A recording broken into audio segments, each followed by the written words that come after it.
Om Swastiastu. Terima kasih atas kesempatannya yang telah diberikan kepada kelompok kami.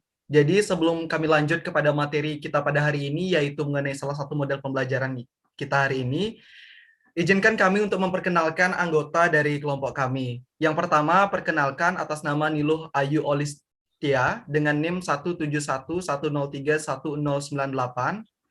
Kemudian yang kedua adalah Fanya Sabrina Putri Hamidi dengan NIM 20110311001. Kemudian yang ketiga ada Nikade Eka Budi Damayanti dengan NIM 20110311004. Kemudian ada Kade Aryani dengan NIM 20110311005. Kemudian ada saya sendiri, Igusti Komang Agus Angga Putra Widiarta dengan NIM 20110331006. Dan Ninyoman Sasya Damayanti dengan NIM 20110311008. Jadi, pada kesempatan kali ini, kami akan membahas mengenai sebuah materi, yaitu mengenai salah satu model pembelajaran yang sangat menarik tentunya, yang semoga model pembelajaran kami paparkan hari ini dapat bermanfaat bagi kita semua, yaitu pendekatan contextual teaching and learning. Next. Dalam kesempatan kali ini, ada pun beberapa submateri yang akan kita bahas, yang mana meliputi pengertian dan prinsip yang pertama. Yang nantinya pengertian dan prinsip ini akan memudahkan teman-teman untuk memahami apa yang model pembelajaran kami sedang sampaikan. Kemudian yang kedua adalah karakteristik, dilanjutkan dengan tujuan dan langkah-langkah, bagaimana langkah-langkah dalam penerapan model pembelajaran ini, kemudian ada komponen-komponen, kelebihan dan juga kelemahan, serta yang terakhir adalah sebuah implementasi. Next. Kita mulai dari pengertian. Mungkin teman-teman sudah pernah mendengar mengenai pendekatan kontekstual atau contextual teaching and learning atau CTL. Jadi pendekatan ini merupakan sebuah konsep belajar yang membantu guru untuk mengaitkan antara materi yang diajarkan dengan situasi kehidupan nyata siswa dan mendorong siswa membuat hubungan antara pengetahuan yang dimilikinya dengan penerapan dalam kehidupan mereka sebagai anggota keluarga dan masyarakat. Jadi teman-teman di sini yang ditekankan dalam pendekatan kontekstual teaching and learning ini adalah sebuah konsep belajar dengan mengaitkan nih teman-teman. Jadi ada kata mengaitkan, kata kuncinya adalah mengaitkan antara materi dengan situasi kehidupan yang nyata. Jadi diharapkan materi-materi yang diajarkan itu relevan dengan kehidupan nyata siswa yang nantinya akan mendorong siswa untuk meningkatkan pengetahuan yang dimilikinya. Next.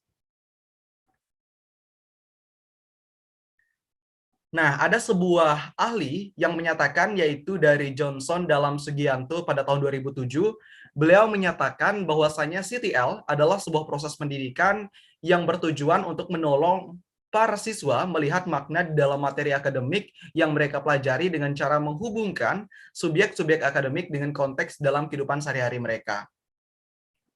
Next. Berikutnya mengenai prinsip-prinsip pendekatan CTL. Jadi ada beberapa prinsip-prinsip pendekatan CTL yang dimulai dari relevansi, kemudian adanya pengalaman, aplikasi, saling berbagi, dan juga kerjasama. Prinsip-prinsip ini merupakan prinsip-prinsip yang saling berkaitan nantinya dalam mendukung pendekatan CTL ini. Yang pertama saya mulai dari relevansi, yaitu relation, adalah sebuah proses belajar hendaknya dikaitkan dengan bekal pengetahuan yang telah ada dalam diri siswa. Jadi teman-teman mungkin sudah paham apa itu relevansi, yaitu sebuah pengaitan atau kaitan. Kemudian yang kedua adalah pengalaman. Pengalaman yang diperoleh dari eksplorasi siswa, menemukan inventory, investigasi, dan juga penelitian. Dan juga masih ada yang lainnya. Di mana belajar adalah kegiatan mengalami, peserta didik diproses secara aktif dengan hal yang dipelajarinya dan berupaya untuk melakukan sebuah eksplorasi terhadap hal yang dikaji, berusaha menemukan dan juga menciptakan hal baru dari apa yang telah dipelajarinya. Kemudian adalah aplikasi atau applying. Jadi di sini aplikasi, kata kunci dari aplikasi adalah sebuah penerapan. Penerapan yang dimaksud di sini adalah menerapkan fakta, konsep, prinsip, dan prosedur yang dipelajari. Seperti misalnya adalah sebuah pemecahan masalah, pengerjaan tugas, dan juga hal-hal lain. Berikutnya adalah saling berbagi atau transferring. Kemampuan untuk saling berbagi ini merupakan sebuah prinsip yang sangat penting, teman-teman. Karena kemampuan siswa mentransfer situasi dan konteks pengetahuan bukan hanya sekedar sebuah hafalan saja.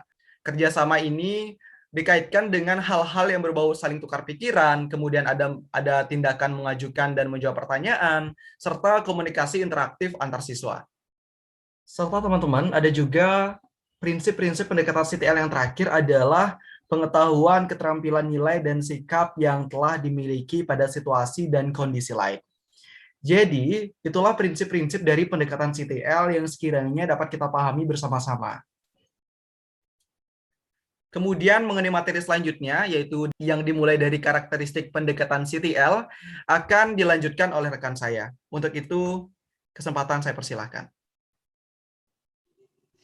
Terima kasih atas kesempatan yang telah diberikan. Di sini saya akan membahas tentang karakteristik pendekatan CTL. Yang pertama adalah melakukan hubungan yang bermakna atau making meaningful connection. Artinya adalah keterkaitan makna pembelajaran kontekstual antara siswa dengan pengalaman pribadinya. Kemudian adalah melakukan kegiatan-kegiatan yang signifikan atau doing significant work. Artinya adalah hubungan siswa dengan anggota masyarakat. Kemudian ada belajar yang diatur sendiri atau self-regulated learning. Artinya adalah belajar aktif, mandiri oleh siswa itu sendiri. Maksudnya adalah bebas melakukan apapun dalam pembelajaran. Kemudian adalah bekerja sama atau collaborating, yaitu antara siswa dan guru saling bekerja sama dan saling memahami serta mempengaruhi atau berkomunikasi satu sama lain. Kemudian adalah berpikir kritis dan kreatif atau critical and creative thinking. Maksudnya adalah siswa menggunakan tingkat berpikir secara kritis dan kreatif memecahkan masalah atau pemahaman mereka. Kemudian adalah mengasuh atau memelihara pribadi siswa atau nurturing the individual. Maksudnya adalah berkaitan dengan aspek pribadi seperti integritas pribadi, sikap, minat, dan sebagainya, dan guru sebagai mentornya. Kemudian adalah mencapai standar yang tinggi atau reaching high standard. Maksudnya yaitu pembelajaran siswa harus berkembang asalkan dibantu oleh seorang guru. Kemudian yang terakhir adalah menggunakan penilaian autentik atau using authentic assessment, yaitu memberikan kesempatan kepada siswa untuk menunjukkan kemampuan yang mereka pelajari selama mereka belajar oleh seorang guru. Baik, next.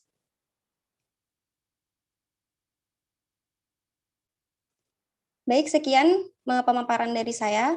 Materi selanjutnya akan dilanjutkan oleh rekan saya. Baik, saya akan melanjutkan presentasi tentang tujuan dan langkah-langkah pendekatan CTL.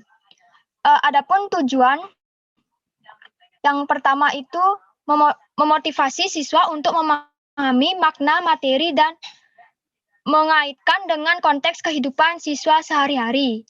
Adapun yang kedua, agar dalam belajar tidak hanya menghafal tetapi perlu pemahaman. Yang ketiga, menekankan pada pengembangan minat pengalaman siswa. Selanjutnya, melatih siswa agar dapat berpikir kritis dan terampil dalam proses belajar agar dapat menciptakan sesuatu yang bermanfaat bagi dirinya sendiri maupun orang lain. Selanjutnya, pembelajaran yang dilakukan siswa lebih bermakna dari adanya CTL tersebut. Yang terakhir, mengajak siswa pada suatu aktivitas yang mengaitkan materi akademik dengan konteks kehidupan sehari-hari. Selanjutnya ada pun langkah-langkah dalam pendekatan CTL. Yang pertama itu mengembangkan pemikiran bahwa anak akan belajar lebih bermakna dengan cara bekerja sendiri, menemukan sendiri dan mengkonstruksi sendiri pengetahuan dan keterampilan barunya. Yang kedua itu ada melaksanakan sejauh mungkin kegiatan inquiry untuk setiap topik dan mengembangkan yang ketiga mengembangkan sifat ingin tahu siswa dengan bertanya. Selanjutnya ada menciptakan masyarakat belajar. Yang adapun menghadiri model sebagai contoh dalam pembelajaran. Selanjutnya ada melakukan refleksi di akhir pertemuan dan yang terakhir itu melakukan penilaian yang sebenarnya dengan berbagai cara. Sekian yang bisa saya sampaikan akan dilanjutkan oleh teman saya. Terima kasih.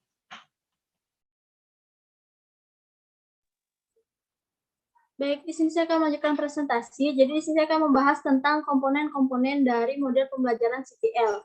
Nah, dalam pembelajaran CTL ini terdapat 7 komponen. Nah, komponen yang pertama itu ada konstruktivisme. Nah, di mana konstruktivisme ini merupakan landasan berpikir atau filosofi pendekatan dari CTL, yaitu membangun interpretasi peserta didik berdasarkan pengalaman pengalaman belajarnya. Nah, di mana peserta didik sebenarnya sudah mempunyai kemampuan dalam menyusun gagasan ataupun pengetahuan berdasarkan peristiwa yang telah terjadi di sekitarnya. Nah, contohnya itu dalam pembelajaran sehari-hari, yaitu ketika kita merancang pembelajaran dalam bentuk siswa praktek, di mana siswa mengerjakan sesuatu, berlatih secara fisik seperti menulis karangan, mendemonstrasikan, atau menciptakan ide. Komponen yang kedua itu ada menemukan atau inquiry. Nah, menemukan merupakan bagian inti dari kegiatan pembelajaran yang berbasis CTL. Pengetahuan dan keterampilan yang diperoleh siswa diharapkan bukan hasil mengingat, tetapi hasil dari menemukan sendiri. Contohnya dalam bahasa Indonesia, misalnya menemukan cara menulis paragraf deskripsi yang indah. Komponen yang ketiga itu ada bertanya atau questioning. Pengetahuan yang dimiliki seseorang selalu bermula dari kegiatan bertanya. Nah, bertanya dalam pembelajaran dipandang sebagai kegiatan guru untuk mendorong, membimbing, dan menilai kemampuan berpikir dari siswa. Aktivitas bertanya dapat ditemukan ketika siswa berdiskusi, bekerja kelompok, ketika menemui kesulitan, ataupun sedang mengamati sesuatu. Komponen yang keempat itu ada masyarakat belajar atau learning community. Konsep learning community atau masyarakat belajar ini menyarankan agar hasil pembelajaran diperoleh dari kerjasama dengan orang lain. Nah, hasil belajar diperoleh dari kegiatan sharing antar teman, antar kelompok, dan antar yang tahu ke yang belum tahu. Dalam kelas CTL, guru disarankan selalu melaksanakan pembelajaran dalam kelompok-kelompok belajar, di mana siswa itu dibagi ke dalam kelompok yang anggotanya heterogen. Komponen yang kelima itu ada pemodelan atau modeling. Nah, pemodelan ini maksudnya dalam sebuah pembelajaran itu, keterampilan ataupun pengetahuan tertentu ada model yang bisa ditiru. Di mana model yang bisa ditiru dan diamati siswa sebelum mereka berlatih menemukan kata kunci. Nah, di sini model itu di mana guru bisa dijadikan sebuah model untuk ditiru oleh siswa. Yang keenam itu ada refleksi. Nah, refleksi adalah cara berpikir tentang apa yang sudah kita lakukan di masa lalu. Refleksi merupakan respon terhadap kejadian, aktivitas, ataupun pengetahuan yang baru.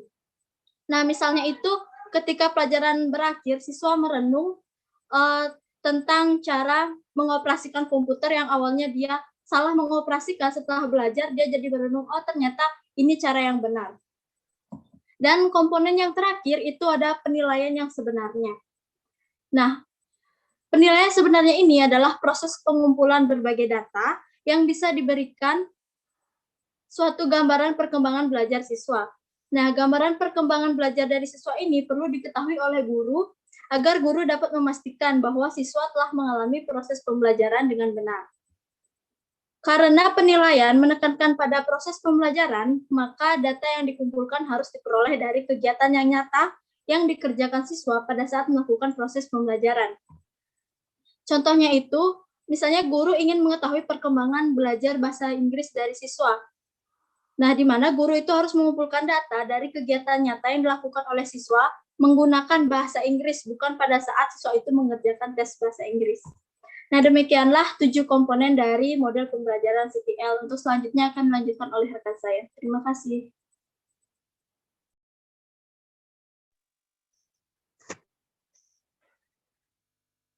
Baik, selanjutnya saya akan menjelaskan mengenai kelebihan dan kekurangan dari pendekatan kontekstual teaching learning.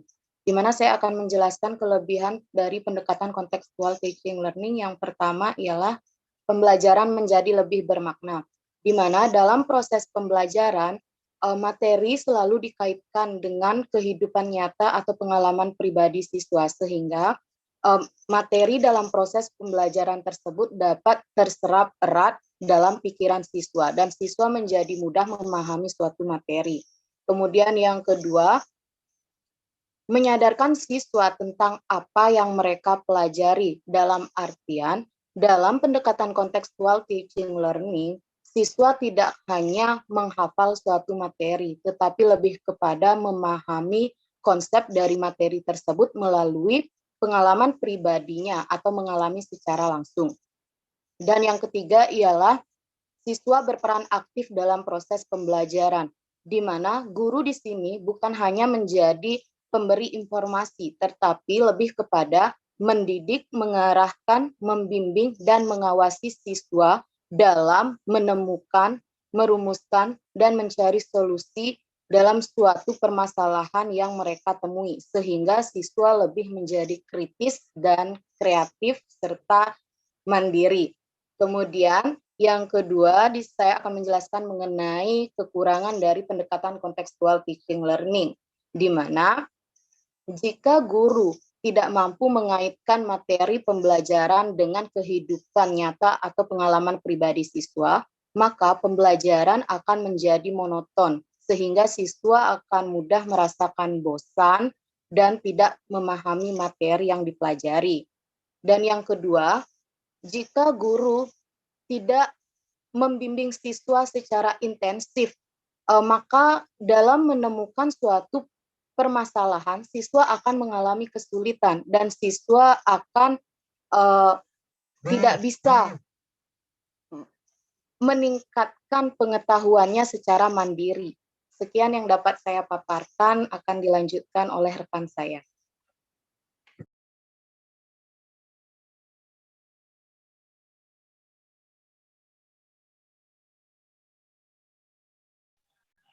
Baik, di sini saya akan melanjutkan presentasinya. Di sini saya akan menjelaskan tentang contoh penerapan dari metode pembelajaran ini. Contoh penerapannya dalam kehidupan nyata siswa adalah pada pembelajaran ilmu pengetahuan sosial, di mana guru menjelaskan isi materi, misalnya tentang saling menghargai sesama manusia walaupun berbeda ras, suku, bahasa, dan agamanya, ataupun lingkungan masyarakat. Maka tugas seorang guru tidak hanya menjelaskan, tetapi juga menjadi teladan dan mampu memberikan motivasi kepada peserta didik untuk dapat melaksanakan isi dari materi yang sudah disampaikan di kelas untuk diterapkan dalam kehidupan sehari-hari siswa. Ini artinya metode pembelajaran ini sebagai seorang guru harus mampu mengkaitkan dari materi pembelajaran ke kontekstual atau kehidupan sehari-hari siswa dan dijadikan sebagai jembatan untuk memahami pengetahuan siswa tersebut. Contohnya saja, dalam penerapan konsep matematika untuk anak SD, guru dapat menggunakan media konkret atau alat peraga agar lebih mudah memahami materi. Sekian yang dapat saya presentasikan, saya kembalikan kepada moderator.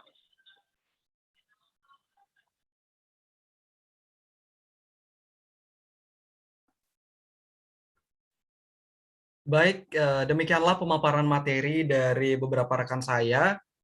Jadi di akhir ini dapat saya simpulkan bahwasanya pembelajaran kontekstual atau contextual teaching learning atau CTL ini merupakan suatu konsep belajar di mana guru menghadirkan situasi dunia nyata ke dalam kelas dan mendorong siswa membuat hubungan antara pengetahuan yang dimilikinya dengan penerapan dalam kehidupan mereka sebagai anggota keluarga dan juga masyarakat.